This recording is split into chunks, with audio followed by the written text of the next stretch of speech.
శ్రీమతి నమః. ఈ రోజు నాకు ఒక కామెంట్ పెట్టారు. తప్పనిసరి పరిస్థితుల్లో విడాకులు తీసుకున్నానమ్మా, ఇంట్లో వాళ్ళేమో ఫోర్స్ చేసి వివాహం చేశారు.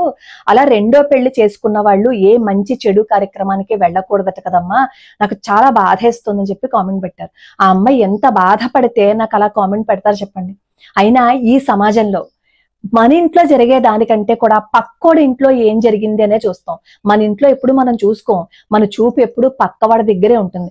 పక్క వాళ్ళ జీవితాల్లోనూ, పక్క వాళ్ళ ఇంట్లోనూ, పక్క వాళ్ళ కుటుంబాల్లోనూ ఎంతసేపు మన చూపు ఎప్పుడు పక్కకే ఉంటుంది, స్ట్రైట్ గా ఉండదు. మనం ఎప్పుడు స్ట్రైట్ గా చూడలేకపోతాం కాబట్టి మన జీవితం కూడా పక్కదారే పడుతుంది. ఇప్పుడు ఎవరికైనా సరే కలిసి ఉండాలనే ఉంటుంది కదా. ఎంత తీవ్రమైన బాధని ఎదుర్కొంటే విడిపోవాలని అనుకుంటారు. మామూలుగా చీటికి మాటికి గొడవలు పడిపోయి విడిపోయే వాళ్ళ గురించి చెప్పట్లేదు. కొన్ని పరిస్థితుల్లో కాన్ఫర్ట్ పొజిషన్స్ లో ఆ బంధాన్ని బ్రేక్ చేసుకుని బయటకు వచ్చిన ఆడవాళ్ళు ఉన్నారు, మగవాళ్ళు ఉన్నారు. అసలు వాళ్ళ జీవితంలో ఏం జరిగింది తెలియకుండానే టప్మని ఒక మాట అనేస్తారు. ఏం జరిగిందో, ఆ అమ్మాయి ఏం చేసిందో, ఎంత బాధ పెట్టుంటుందో అని అమ్మాయిని అంటారు. అబ్బాయినేమో ఏం చేశాడో, ఎన్ని తిరుగులు తిరిగాడో అంటారు. ఇప్పుడు అమ్మాయిని కూడా అనేస్తారు వెంటనే, ఎవరికి అలవాటు పడ్డారో అని టప్మని మాట అనేస్తారు. నరం లేని నాలుకట ఎన్నైనా మాట్లాడుతుంది.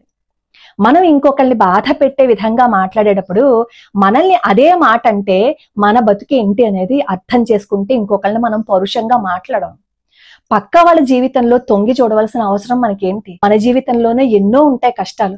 వాటన్నింటినీ పట్టించుకోకుండా, వాటన్నింటినీ గాలి కొదిలేసి పక్క వాళ్ళ జీవితం మీద దృష్టి పెట్టద్దు దయచేసి. ఎంత కష్టానికి వాళ్ళు గురి అవుతేనో బయటకు వచ్చేస్తారు. వాళ్ళకి చేతనైతే మీ మాటలతో ఓదార్పునివ్వండి, లేదు అంటే మాట్లాడకుండా ఊరుకోండి. మనకి తెలియకుండా, అసలు ఎక్కడ ఏం జరిగింది అనేది తెలియకుండా ఎవరి గురించి అయితే మనం నింద చేస్తున్నామో వాళ్ళు మన ఎదురుగుండా లేకుండా వాళ్ళు ఎక్కడో ఉన్నప్పుడు అలాంటి వ్యక్తి గురించి మనం దూషణ చేసి మాట్లాడితే ఆ కర్మ ఫలితాన్ని మనం అనుభవించవలసి వస్తుందని చెప్పి శాస్త్రం చెప్పింది, నేనేం చెప్పలా. మరి శాస్త్రం చెప్పిన మాటనే మనం కొట్టిపడేద్దామా? ఎవరి జీవితాల్లో ఏం జరిగాయో అవన్నీ మనకి తెలియకుండానే మనం కరెక్ట్ గా 100% ఉన్నట్టు ఇంకొకరి గురించి మాట్లాడతాం.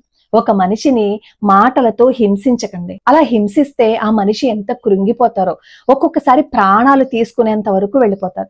పాప ఆ అమ్మాయి మంచికి చెడుకు కూడా నేను వెళ్ళకూడదా అని అడిగారు అంటే అసలు ఆ అమ్మాయిని ఎంత బాధ పెట్టుంటారో కదా. ఎన్ని మాటలు అంటేనో కదా ఆవిడ అలా కామెంట్ పెట్టుంటారు. బంధము అంటే ఎప్పుడు నిలబెట్టుకోవాలనే ప్రయత్నిస్తారు. ఇటు ఆడపిల్ల కానీ, ఇటు మగపిల్లడు కానీ.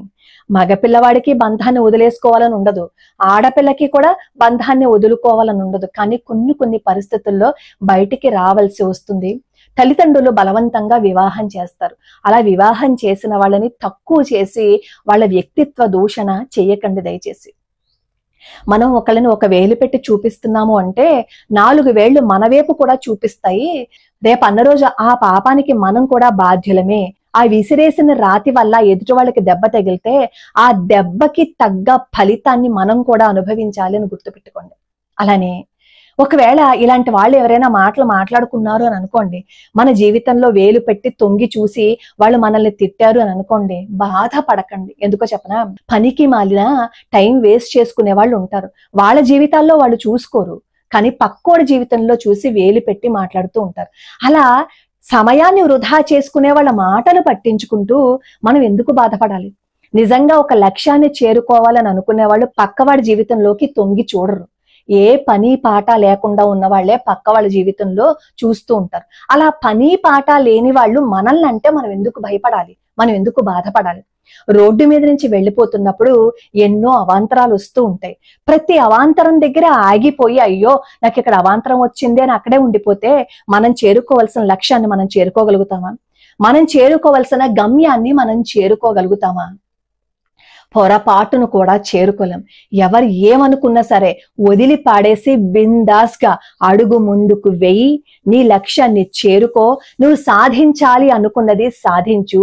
ఎక్కడైతే డే 1 రోజు నిన్ను బాధ పెడుతూ మాట్లాడారో వాళ్ళు నీ కాళ్ళు పట్టుకుని నీ దగ్గరకు వచ్చి నీ సహాయాన్ని పొందే రోజు వస్తుంది. భగవంతుడు అలాగే చేస్తాడు. ఎందుకంటే ఎంచకమ్మ పంచే ఉంచాను అని చెప్పి సామెత ఉంది. మనం ఇంకొకరిని ఎంచాము అంటే భగవంతుడు మనకి పనిచేస్తాడు అవన్నీ. కాబట్టి ఎవరో ఏదో అన్నారని బాధపడద్దు.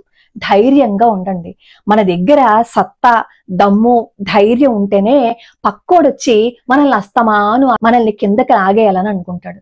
వాళ్ళకి ఎందుకు అవకాశం ఇవ్వాలి? కిందకి వచ్చేసి మనం ఎందుకు అవకాశం ఇవ్వాలి? బాధపడద్దు, ధైర్యంగా ఉండండి. ఎవడు ఏమనుకున్నా నాకేంటి, నేను ధైర్యంగా ఉన్నాను, నేను సాధించాలి అని మీ చూపు ఎప్పుడు మీ లక్ష్యం మీద పెట్టండి. ఖచ్చితంగా మీ లక్ష్యాన్ని చేరుకుంటారు.